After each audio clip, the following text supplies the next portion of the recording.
please everybody welcome Collective Campus's Steve Glaveski.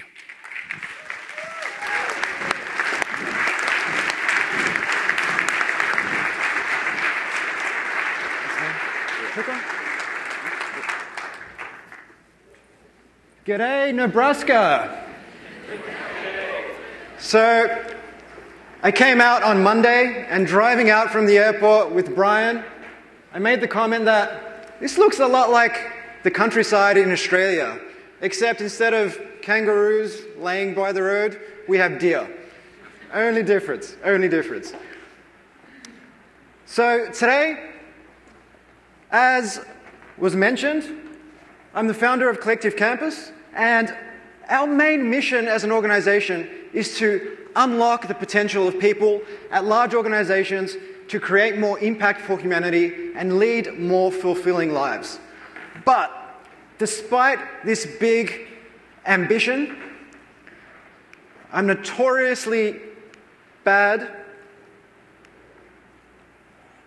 at getting to the next slide, apparently. Notoriously bad at taking selfies. So this was me on stage at an IBM conference about a year ago.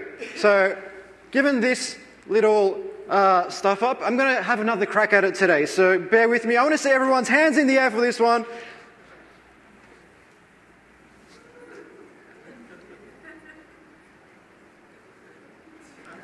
There we go. Awesome. All right.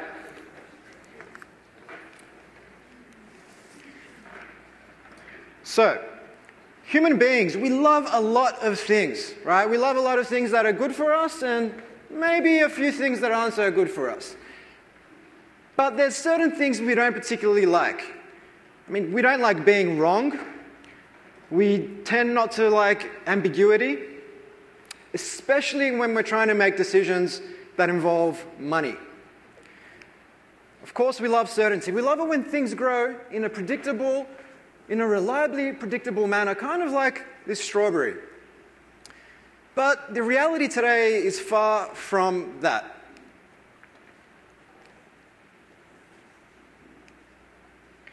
It seems like just yesterday, we watched Steve Jobs standing on stage introducing the iPod. When he busted out the iPod and he said, 1,000 songs in your pocket. But who still listens to music on an iPod? I see one hand. Is it an iPod Shuffle? Is it an iPod Shuffle? It's a Nano. So you do that when you're going for a run, right? See, so that's a little bit different. But most of us are more likely to be listening to music on our smartphones, listening to podcasts. Check out the I.O. podcast if you haven't already. It's pretty epic. Podcasts, audiobooks, all that type of stuff on our phones. But we've already moved on.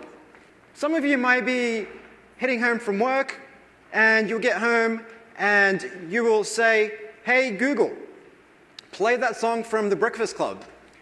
And what's it going to play? What song?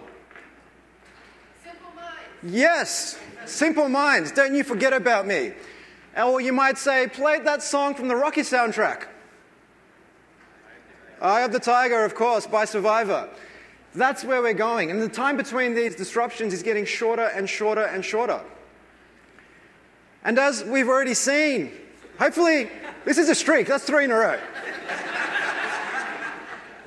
We might have a full house by the end of the day where every single speaker has this slide. So I'm not even going to talk about this slide. Let's just move right on.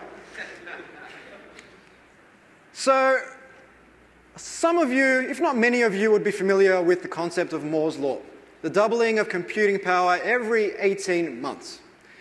But to put Moore's Law into perspective, if I took a 1 meter step today and doubled that every day for 30 days, 2, 4, 8, 16, and so on, how many meters might I have walked by the end of the 30th day? Some interactivity. Who wants to have a go? Over 1 million? Definitely. So think over 1 billion. 1,049,000,000 meters, which is enough to walk around the world 26 times. So as far as human progress is concerned, this is us. And we're staring down the barrel of the upheaval of a lot of different industries, not just business, but life as we know it. I mean, look at the way we go about our business today. You get onto a train or any public area really, and 50% of the people have got their heads buried in their phones. Now, whether or not that's a good thing or not, the jury is out on that, but it is impacting and pervading or pervasive across every aspect of our lives.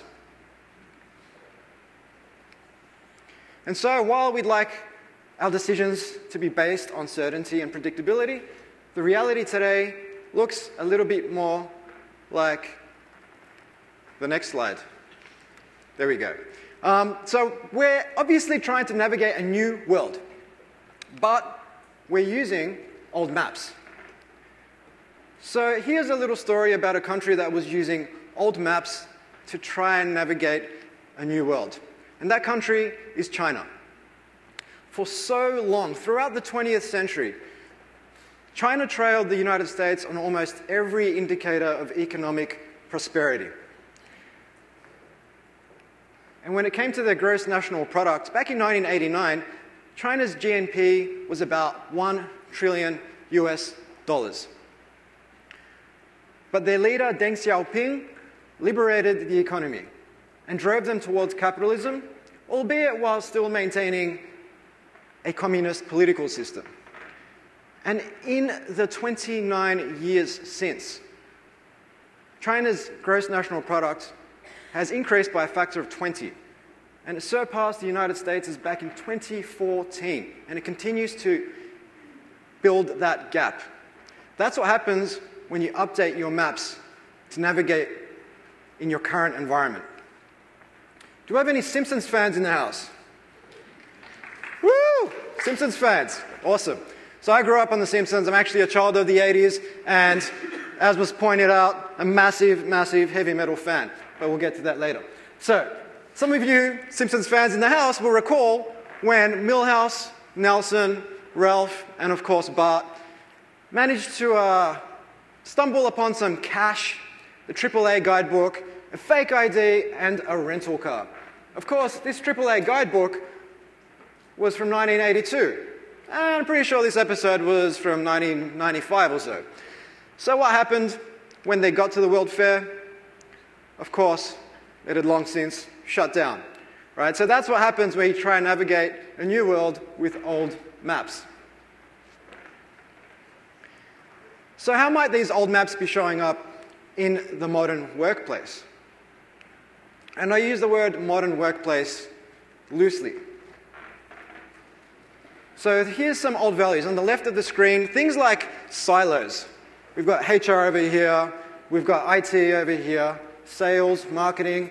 Nobody talks to each other. If we want to communicate, it might take several days to get a response. We need to coordinate a meeting between so many different parties.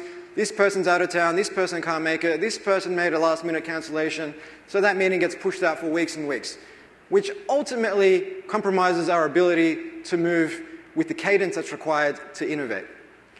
So what might some of the new values showing up look like? So doing instead of talking, building prototypes instead of full-blown products based on assumptions that haven't been tested. Simplicity. Oftentimes when we're looking to innovate inside a large company, we set up a steering committee, and we have a lot of different opinions, and we feel like we need every single feature under the sun to be packed into these products before we've even engaged the customer. And that just increases costs, results in schedule blowouts, and ultimately, in most cases, failures. But not just small failures, big failures, which are hard to come back from. There's talking instead of doing, like I said, cross-functional rather than silos, adaptable, open rather than closed, measuring outcomes. Now that's a big one, because if you look at a lot of performance reviews out there, whether it's at a company level or at an individual level, we often look at KPIs that focus on input, not outcome. And we see that showing up in companies where it's about being seen to be at your desk versus the value of your work, regardless of where your physical body is.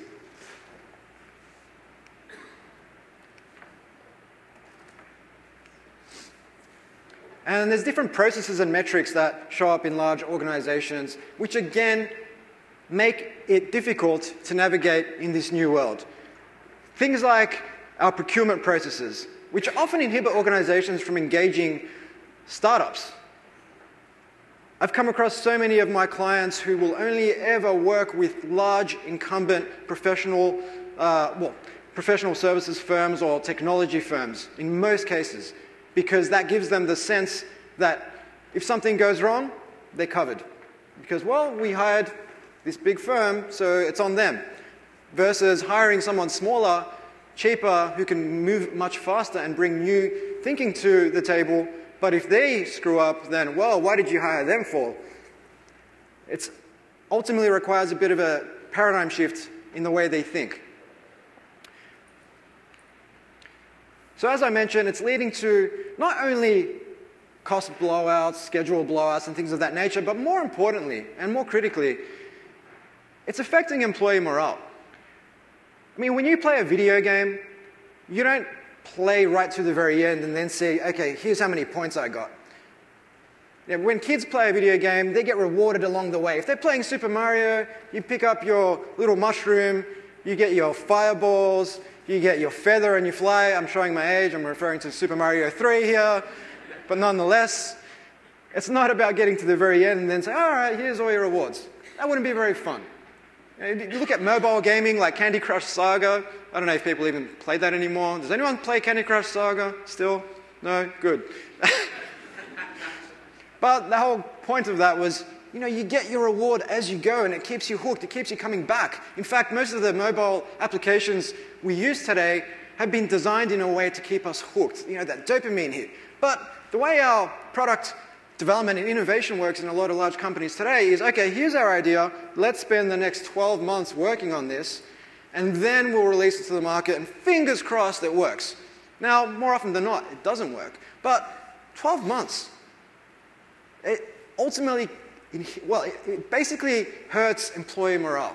You want to be getting that positive, you want to be part of a positive feedback loop, where each and every week, if not month, you're releasing something to your customer, getting that feedback, creating some value. And that keeps you inspired and engaged with your work.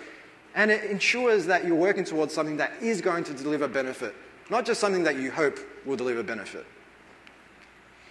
Epic failures that could have been avoided, right? New Coke. This was a change that nobody asked for.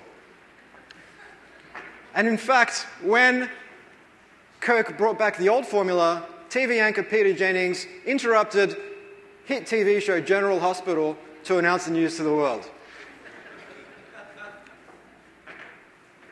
The Segway, the self-balancing two-wheeled scooter, looked dumb, cost a lot of money, so it was no surprise that it didn't take off. Today it's reserved mostly for mall cops and the occasional tourist. Harley-Davidson cologne. You know, despite what smells one might associate with Harley-Davidson, this was not something that even the most prolific bikers were clamoring for. Nobody asked for it. And finally, Lifesavers. Lifesaver soft drink, soda. Now, this performed well in taste tests with focus groups, but the general market thought that would be akin to drinking candy, right? Now, some of you might like that, but the general market didn't really think that's something that they'd want to be doing. Now, when we come to today's organization, effectively we've been built to deliver on an existing, repeatable business model, kind of like this assembly line. But we've not been built to discover new repeatable business models.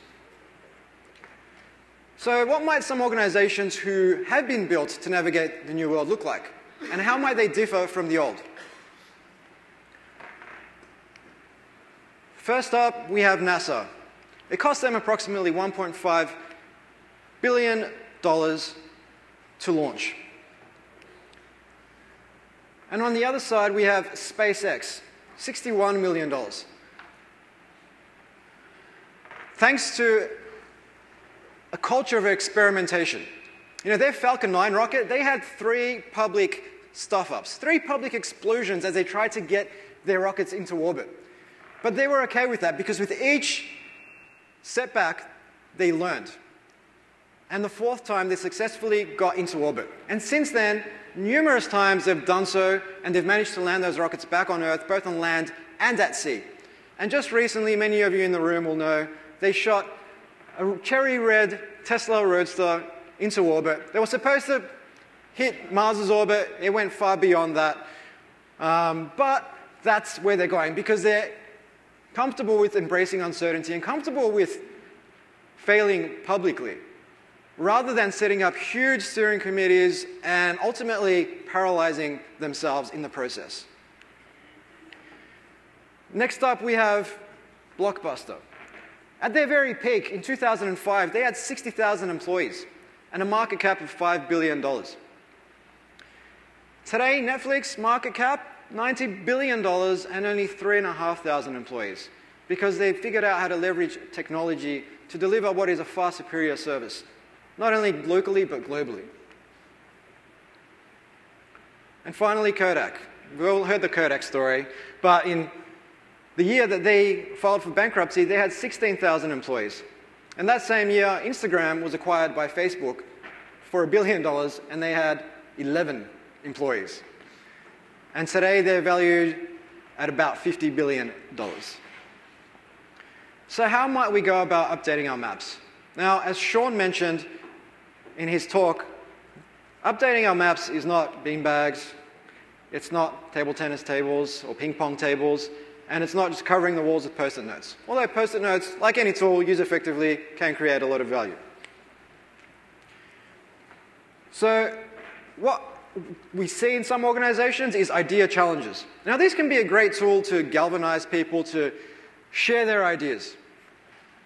But far too often, this is where ideas go to die.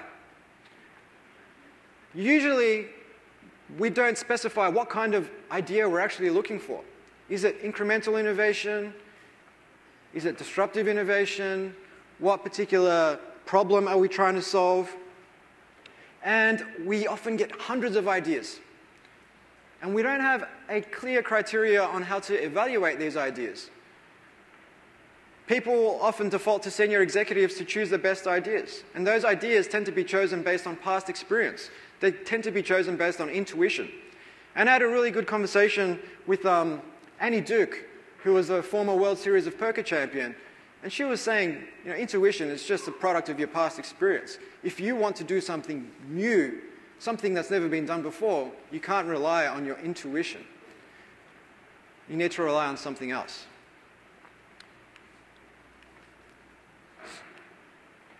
Okay, that's a lot of ideas. So, if an employee has an idea, oftentimes we ask them to complete a business case, where we ask them to detail what the return on investment will be, maybe the net present value, the payback period, the market size, you know the drill. But the problem with that approach when you're trying to do something new is this. I mean, if you're really genuinely taking something new to the market that's never been done before, you've got countless untested assumptions around your customer, your distribution channel, the problem, the solution, the price point. It just doesn't make sense to predict what the ROI is going to be in 5 years' time. Which brings me to this. Even venture capitalists, in most cases, their main job is to invest in early-stage technology companies. Yet they hit home runs once out of every 10 occasions. So what chance do large companies have of doing the same? Yet that's exactly what we tend to do. We tend to swagger into the ring with all the confidence of Apollo Creed, facing up against the Soviet Union's Ivan Drago. But we all know how that story ended. At least, I hope you do. If you haven't seen Rocky IV, I highly recommend it.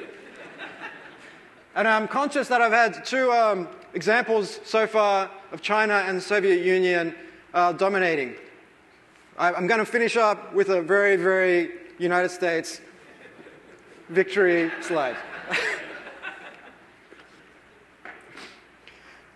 And so because of our tendency to invest in ideas where we're certain of the outcome, where we have all the variables at our disposal, we focus on stretching our existing S-curves. But the problem with this is that a company will come along and catch the next S-curve, kind of like what Apple did to Nokia. And up on the screen, in the next slide, we've got a number of organizations who are great at stretching their S-curve, some of which, well, half of which at least, you'll be very familiar with. Now, they were great at stretching their S-curve, but they forgot about catching the next one, or at least investing in a team or investing in ideas that would fall under the banner of what you might call disruptive or transformational innovation. So when it comes to innovation, early stage innovation, I must say, when we're looking to experiment, when we've got a lot of untested assumptions, unknown variables, we need to forget about this and look for an alternative. So what is that alternative? The business case alternative. So this is a concept we've been sharing with some of our clients about how you might go about empowering your employees to experiment with that transformational and disruptive innovation. Now, there's a misconception amongst a lot of large companies, especially amongst senior executives, that innovation needs to be, well, innovation is risky and expensive. We need bags and bags of money. But that's not necessarily true. It's not about all or nothing thinking. It's about small investments to learn what you need to know.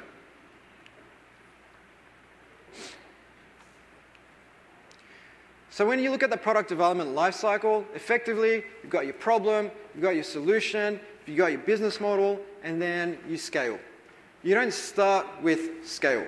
However, that's what so many organizations try to do when they jump to conclusions, build a full-blown product, and then try and scale it, without spending the time up front to really hone in on the problem, solution, and business model, to really validate all those untested assumptions that underpin their ideas. So I'm going to go through an example just to make this really simple, because I love Super Mario and I love the 80s, so let's do it. Normally, if Mario works for Nintendo and he's got an idea, we ask him to complete a business case. If he's lucky enough to get sign-off, he'll get a big bag of money. And he'll probably get a steering committee that comes along with it. There'll be a lot of complexity, high expectations. If he fails, it might mean a demotion, or he might get fired. It's not going to look very good. So rather than give him a big bag of money, what we suggest is that we seed Super Mario with just a little investment. It could be $100, it could be $1,000, depending on the organization and what he's exploring. Now, if he's successful at validating the problem, he moves on to the next stage. So he's obviously a little bit bigger now, but now he's looking at validating the solution. So again, we give him a little bit more money this time. Maybe instead of $1,000, we've moved up to $5,000. And if he validates that, then he moves on to try and validate the business model. And again, the funding amount increases. This time, maybe it's $20,000 or $30,000. If he's successful, we get the feather, and then, of course, we have the ability to fly. And then we scale the business, and we save Princess Peach, and we live happily ever after. So here's a real-life example where an insurance company was looking to test a holistic health management app. Now, they had some assumptions around the problem. Things like people don't have time to work out. People don't know how to take care of themselves. Or people have to navigate too many sources to find relevant information. There's a number of assumptions around the solution, and then there's assumptions around the customer segments that are actually targeting. Is it blue-collar workers? Is it white-collar workers? Is it people that work in hospitality? We don't know. It could be all of them. It could be one of them. It could be none of them. And there are countless other assumptions that we perhaps haven't even identified. So you want to focus on validating your riskiest assumptions in this case. in which case we've identified people don't have time to work out as the riskiest assumption pertaining to the problem.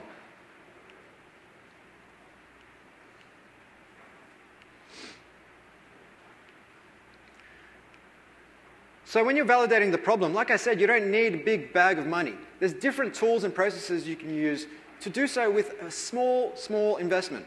In this case, we've built a simple Facebook ad, and we've targeted people who work in the hospitality industry. Just by looking at the image, we've got a very industry-specific image. The ad copy relates to the problem, no time to look after yourself. This is what we do. And ultimately, using the Facebook ad, you're able to specifically target people who work in that industry, between a particular age group. And so in this case, you've got a validation board. Here's a problem we're trying to validate. Here's our assumption. Here's a segment. And perhaps you're targeting a click rate of 3%. 3% of people who see your ad will click. And maybe the first time you run this, you get 2%. And that's OK.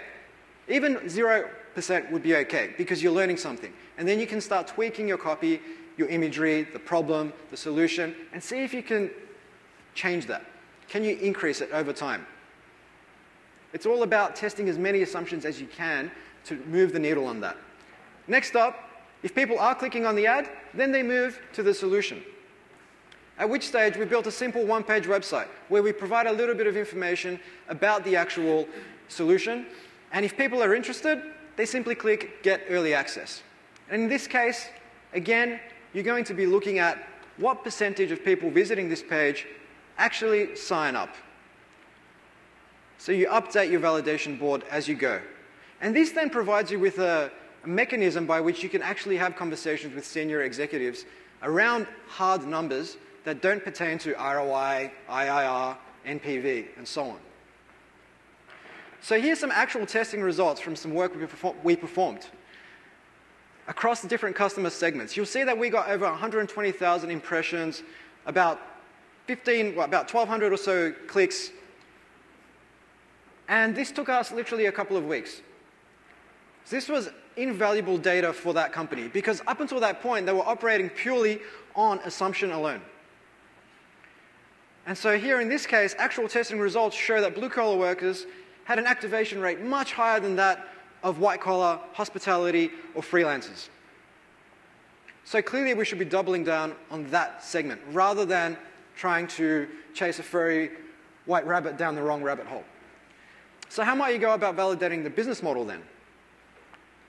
Well, there's a classic case study on this from the company Buffer.